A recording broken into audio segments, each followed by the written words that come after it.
Hello friends, আপনাদের জন্য আবার একটি ঘরোয়া টিপস নিয়ে চলে এসেছি।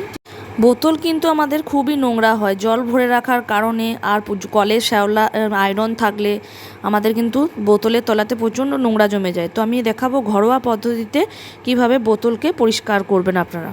তো চলুন তাহলে ভিডিওটা পুরো দেখা যাক।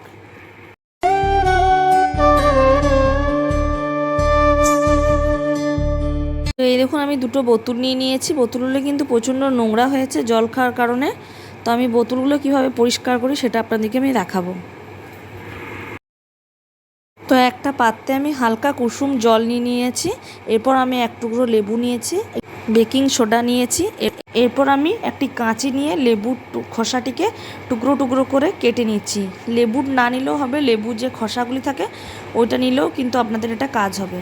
তো আমি প্রত্যেকটা লেবুর খোসাকে টুকরো টুকরো করে কেটে জলের মধ্যে মিশিয়ে দিলাম। এরপর আমি এক টুকরো পেপার নিয়েছি, পেপারটাকে আমি কাঁচি করে কেটে নিলাম। তো কেটে আমি জলের সাথে এটাকে দিয়ে দিলাম। তো আমি জলে দেওয়ার পর আমি এটাকে ভালোভাবে একটু মিক্সড করে নেব।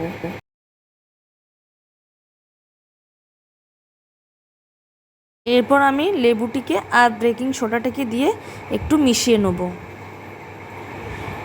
এরপর আমার মেশানোটি কিন্তু তৈরি হয়েই গেছে প্রায়। তো এরপর আমি এটিকে ভালো করে একটু চটকে নেবো যাতে পেপারগুলি একটু নরম হয়ে গলে যায়। এরপর আমি আস্তে আস্তে বোতলের মধ্যে এটিকে ভরতে লাগবো।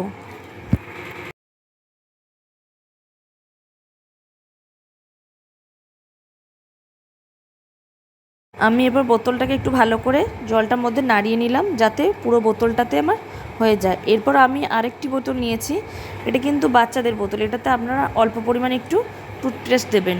টুথপেস্টটি নেওয়ার কারণ হচ্ছে বাচ্চারা টুথপেস্ট খুব ভালোবাসে, আর এই বোতলটাতে খুব সুন্দর একটা সেন্ট উঠবে, আমি ওই জন্য দিলাম, আর ভালোভাবে পরিষ্কারও হয়ে যাবে। টুথপেস্টটি কিন্তু জীবাণুও মুক্ত হবে।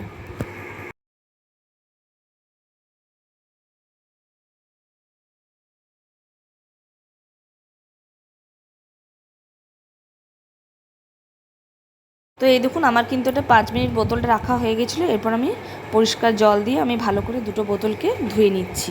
তো বোতলটা দেখুন কতটা পরিষ্কার হয়েছে। ধোয়ার পর আমি আপনাদেরকে দেখাচ্ছি। ভিডিওটা ভালো লাগলে লাইক কমেন্ট শেয়ার করবেন, আর যারা নতুন দেখছেন তারা কিন্তু সাবস্ক্রাইব করতে একদম ভুলবেন না।